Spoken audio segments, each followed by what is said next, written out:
Big pass Riya அவங்க கண்ணீர் விட்டு கதறி அழுது ஒரு வீடியோவை பதிவிட்டிருக்காங்க.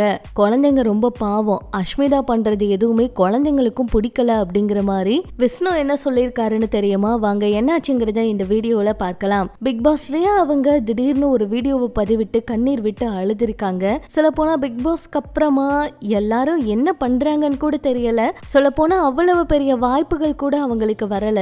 இந்த நிலையில ரியா அவங்க என்ன சொல்லியிருக்காங்கன்னா, எனக்கு அப்பாவுக்கு நிறைய சண்டை வந்துகிட்டே இருக்கும், அவர்கிட்ட நான் பேசவே மாட்டேன், சண்டை போட்டுக்கிட்டே இருப்பேன், அவர் எங்க போய் விட போறாரு அப்படிங்கிற ஒரு குருட்டு நம்பிக்கை தான். ஆனா திடீர்னு ஒண்ணு நடந்துச்சு, விபத்துல என் அப்பா எங்களோட இல்லாம போயிட்டாரு. அதுக்கப்புறம் தான் அவரு என் வாழ்க்கையில எவ்வளவு முக்கியம்னு நான் புரிஞ்சுக்கிட்டேன். என்ன பிரச்சனை இருந்தாலும் பெற்றோரை பார்க்காம பேசாம அவங்கள விட்டு தள்ளி மட்டும் இருக்காதீங்க, அப்பா நம்மளுக்கு ரொம்ப முக்கியம். நிறைய பேர் நிறைய விஷயங்களை கிரிஞ்ச் அப்படி இப்படின்லாம் சொல்லுவாங்க, ஆனா அதெல்லாம் அப்படி இல்லை. நம்மளுக்கு நிறைய விஷயங்கள் உள்ள இருக்கு. தயவு செஞ்சு பேரண்ட்ஸை மட்டும் விட்டு கொடுத்துறாதீங்க.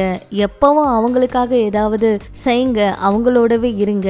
எந்த காரணத்தை கொண்டு அவங்கள விட்டுறாதீங்க, அவங்க தான் உங்களுக்கு எல்லாமே அப்படிங்கிற மாதிரி ரியா இந்த விஷயத்த சொல்லியிருக்காங்க. இப்படி இது ஒரு பக்கம் இருக்க, விஷ்ணு அவரு அஸ்மிதா அவங்கள பத்தி நிறைய விஷயங்கள் வெளிப்படையா சொல்லிட்டே இருக்காரு. அதே போல இன்னைக்கு மறுபடியும் ஒரு பேட்டியில அவர் என்ன சொல்லியிருக்காருன்னா, குழந்தைங்க ரொம்ப பாவம், குழந்தைங்க எதுவும் விருப்பப்பட்டு பண்றது கிடையாது, குழந்தைங்களுக்கு வீடியோ முன்னாடி வர்றதுக்கே பிடிக்காது, அதுவும் நிலாவுக்கெல்லாம் சுத்தமாவே பிடிக்காது. ஆனா அஷ்மிதா குழந்தைங்களை வற்புறுத்தி வீடியோ முன்னாடி வர வைக்கிறாங்க. அவங்க பண்றது எல்லாமே ஸ்கிரிப்ட் தான். வீட்டுல குழந்தைங்களுக்கு சாப்பாடு ஊட்டி விடுறதுன்னு எந்த ஒரு விஷயமே அஸ்மிதா பண்ணது கிடையாது. எல்லாத்துக்குமே வேலைக்கு ஆள் போட்டிருக்காங்க.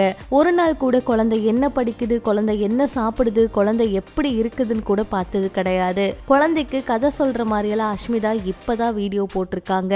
ஆனா அந்த வீடியோ எல்லாம் உண்மை கிடையாது. குழந்தைங்களை நான் தான் கதை சொல்லி தூங்க வைப்பேன், நான் தான் பார்த்துப்பேன். ஆனா அஸ்மிதாவுக்கு கொஞ்சம் கூட அக்கறை இல்லை. இதுல 4வது குழந்தையும் வேணும்னு சொல்லி என்கிட்ட சத்தியம் வாங்கினாங்க.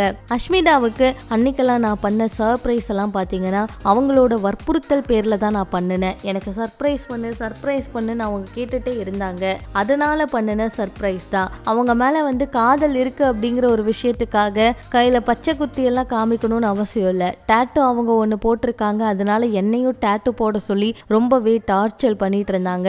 அதனால தான் இந்த டேட்டு கூட நான் போட்டேன். அஷ்மிதாவோட உண்மை முகம் வேற, உங்களுக்கு அது தெரியாது. ஆனா அது தெரியறப்ப எல்லாருக்கும் புரிஞ்சிரும் அவங்க யாருன்னு சொல்லி. அவங்க என்னென்ன பண்ணுனாங்கன்னு எனக்கு தெரியும். அவங்க கேமரால காமிக்கிற ஒவ்வொரு விஷயங்களுமே உண்மையே கிடையாது, ரியல் லைஃப்ல வேற.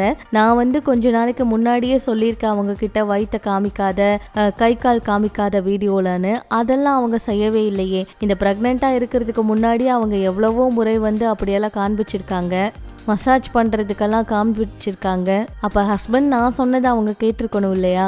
அவங்க பண்றது எல்லாமே தப்பு தான், அவங்கனால தான் நான் இப்படி எல்லாம் பண்ணினேன் அப்படிங்கிற மாதிரி விஷ்ணு அந்த பேட்டியில இப்படி பல விஷயங்களை சொல்லியிருக்காரு. இதுக்கு அஷ்மிதா என்ன சொல்ல போறாங்கன்னு பொறுத்திருந்து பார்க்கலாம். இது பற்றி உங்களோட கருத்துக்களை சொல்லுங்க.